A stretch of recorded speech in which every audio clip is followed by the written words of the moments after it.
வணக்கம். இன்றைக்கி நம்ம பார்க்க போகிற சமையல் என்னென்னு பார்த்தீங்கன்னா, ஒரு லஞ்ச் மெனு தான் பார்க்க போகிறோம். நல்ல ஒரு ரிச்சான லஞ்ச் மெனு. மஷ்ரூம் புலாவும், அதுக்கு சைடிஷ் பார்த்தீங்கன்னா கல்யாண வீட்டு உருளைக்கிழங்கு காரக்கறி, ரெண்டுமே சூப்பராக இருக்கும். இந்த காம்பினேஷனை நீங்கள் லஞ்ச் பாக்ஸுக்கும் செஞ்சு கொடுத்து விடலாம், லஞ்சுக்கும் செஞ்சுக்கலாம். அட்டகாசமாக இருக்கும். வாங்க அந்த அருமையான மஷ்ரூம் புலாவும் உருளைக்கிழங்கு காரக்கறியும் எப்படி செய்யலாங்கிறத பார்க்கலாம். ஒரு பேன் எடுத்துக்கலாம். தேவையான அளவுக்கு எண்ணெய் சேர்த்துக்கலாம்.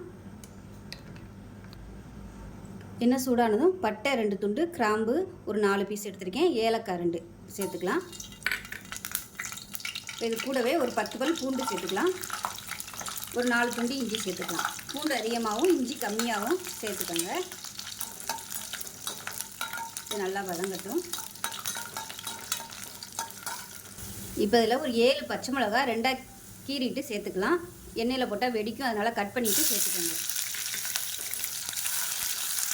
இப்போ இது கூடவே வெங்காயம் பாருங்கள் நல்லா வதங்க ஆரம்பிச்சிருச்சு. இப்போ இதில் மீடியம் சைஸாக ஒரு பெரிய வெங்காயத்தில் பாதி வதக்கிறதுக்கும் பாதி நம்ம புலாவு தாளிக்கையிலையும் சேர்த்துக்கலாம். இது பார்த்திங்கன்னா ஒரு கை அளவுக்கு வரும். இப்போ அதை சேர்த்துக்கலாம். நான் இன்றைக்கி பெரிய வெங்காயம் எடுத்திருக்கேன். இதுவே நீங்கள் சின்ன வெங்காயம் ஒரு 10 சேர்த்துக்கலாம். நான் இன்றைக்கி பெரிய வெங்காயம் எடுத்திருக்கேன். இதுக்கு பதிலாக சின்ன வெங்காயம் 10 சேர்த்திங்கன்னா இன்னும் நல்லா சுவையாக இருக்கும். இப்போ இது கூடவே 2 பாதாம் சேர்த்துக்கலாம். பொடி பொடியாக கட் பண்ண முந்திரி ஒரு 3 சேர்த்துக்கலாம். இப்போ இதில் ஒரு பிடி புதினா, ஒரு பிடி கொத்தமல்லி சேர்த்துக்கலாம். ஸோ கொஞ்சமாகவே சேர்த்துக்கோங்க, ஏன்னா நம்ம அரைக்கிறதுனால ஃப்ளேவர் அதிகமாக இருக்கும். அதனால் எப்பயும் போடுற அளவை விட பாதி சேர்த்திங்கனாலே போதும். இப்போ இதில் 1/4 கப் அளவுக்கு துருவின தேங்காய் சேர்த்துக்கலாம். இது கூடவே சோம்புத்தூள் 1 டேபிள் ஸ்பூன் சேர்த்துக்கலாம். நான் பவுடராக யூஸ் பண்ணியிருக்கேன். நீங்கள் சோம்பு முழுசாக சேர்க்குறதுனாலும் சேர்த்துக்கலாம். இப்போ இதில் 1 டேபிள் ஸ்பூன் தனியாத்தூள் சேர்த்துக்கலாம். இப்போ இதையும் சேர்த்து லேசாக பரட்டி விட்டுட்டு கேஸை மாற்றிடலாம். ஆறுனதுக்கப்புறமா நல்லா நைஸாக அரைச்சிட்டு பார்க்கலாம். இப்போ ஒரு குக்கர் எடுத்துக்கலாம். இப்போ தேவையான அளவுக்கு எண்ணெய் சேர்த்துக்கலாம். நான் ரீஃபைண்ட் ஆயில் சேர்த்துருக்கேன். இப்போ இது கூடவே தேங்காய் எண்ணெய் சேர்த்துக்கலாம். ஸோ தேங்காய் எண்ணெய் ஃப்ளேவர் பிடிக்குங்கிறதுனால நான் சேர்த்துருக்கேன். இல்லைன்னா நீங்கள் நெய் சேர்த்துக்கோங்க. எண்ணெய் சூடாகும். ஒரு பிரியாணி இலை சேர்த்துக்கலாம். இது கூடவே பாதி வெங்காயம் சேர்த்துக்கலாம், நீளமான இருக்கணும். இப்போ வெங்காயம் லேசாக கண்ணாடி பதம் வதங்கினதும் மஷ்ரூம் சேர்த்துக்கலாம். 2 பேக்கெட் மஷ்ரூம் எடுத்திருக்கேன். நான் இன்றைக்கி வெறும் மஷ்ரூம் மட்டும்தான் சேர்க்குறேன். இதுக்கு பதிலாக நீங்கள் காய்கறிகள் சேர்க்குறதுனாலும் சேர்த்துக்கலாம். கேரட்டு, பீன்ஸு, குடைமிளகாய், உருளைக்கிழங்கு, பட்டாணி, இந்த மாதிரி எது இருக்கோ நீங்கள் சேர்த்துக்கலாம். இப்போ இந்த மஷ்ரூம் நல்லா வதக்கி விட்டுக்கலாம்.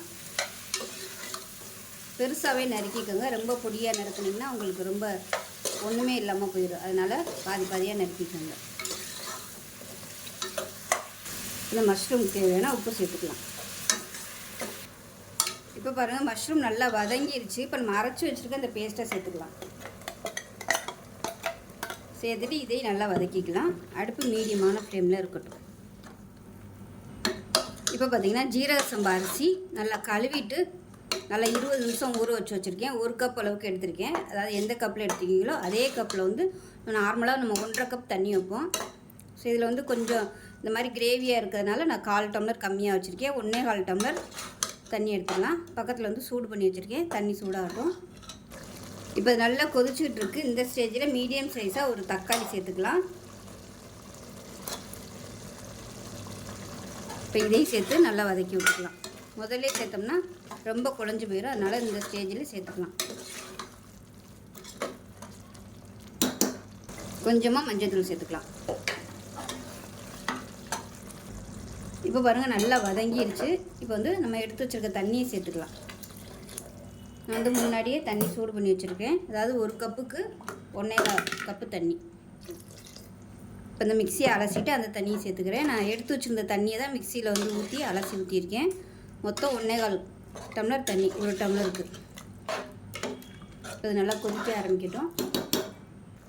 இப்போ பாருங்கள் எல்லாத்தையும் சேர்த்து நல்லா கொதிக்க விட்டாச்சு. அப்போ தான் அந்த ஃப்ளேவர் எல்லாமே இந்த தண்ணியில் இறங்கும். நம்ம ஊற வச்சுருக்க அந்த அரிசியை சேர்த்துக்கலாம். தண்ணியை வடிகட்டிட்டு சேர்த்துருக்கேன். அதை நல்லா கலந்து விட்டுட்டு குக்கரை மூடி வச்சிடலாம். இப்போ குக்கரை மூடி வச்சுக்கலாம்.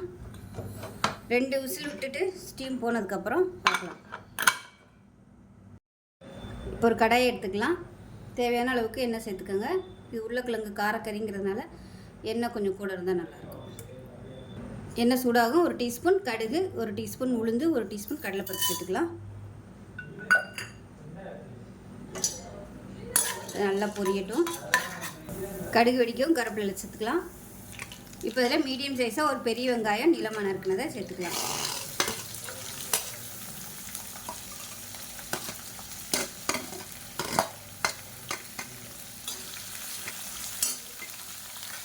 இப்போ உப்பு கொஞ்சமாக சேர்த்துக்கலாம்.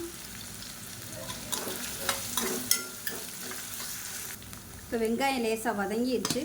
மீடியம் சைஸாக ஒரு தக்காளி ஒன்றே ஒன்று சேர்த்துக்கலாம். தக்காளி வதங்குறதுக்காக மஞ்சள்தூள் சேர்த்துக்கலாம். இப்போ பாருங்கள் வெங்காயம் தக்காளி நல்லா வதங்கிடுச்சு.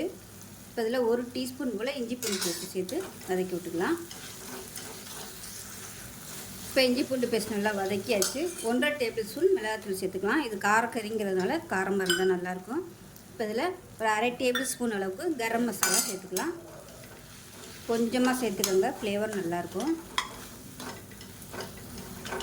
இப்போ இது எல்லாத்தையும் சேர்த்துட்டு கொஞ்சமாக தண்ணி சேர்த்துக்கலாம். சும்மா ஒரு 2 டேபிள் ஸ்பூன் அளவுக்கு சேர்த்திங்கன்னா போதும். இப்போ நல்லா எண்ணெய் பிரிய ஆரம்பிச்சிருச்சு. இந்த ஸ்டேஜில் மீடியம் சைஸாக ஒரு 2 உருளைக்கிழங்கு வேக விட்டு வச்சுருக்கேன், அதை சேர்த்துக்கலாம். இது கூட ஃப்ரெஷ்ஷான பட்டாணியும் சேர்த்துக்கலாம்.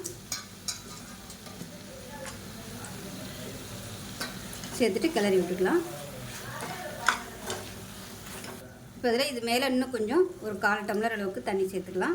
ஏன்னா பட்டாணி வந்து வேகணும். ஃப்ரெஷ்ஷான பட்டாணி தான் சேர்த்துருக்கேன், அதனால் நான் வேக வைக்கலை. நீங்கள் ஊற வச்ச பட்டாணியாக இருந்தால் வேக விட்டு சேர்த்துக்கோங்க.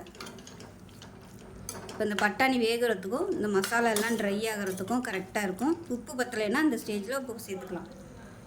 மூடி வச்சிடலாம். மீடியமான ஃப்ளேமில் வேகட்டும்.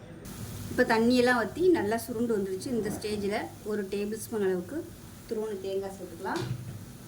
துருவன தேங்காய் சேர்த்துக்கோங்க. இல்லைன்னா நீங்கள் தேங்காய் பாலாக சேர்த்திங்கனாலும் டேஸ்ட்டு சூப்பராக இருக்கும். அவ்வளோதான், பரட்டி விட்டுடலாம்.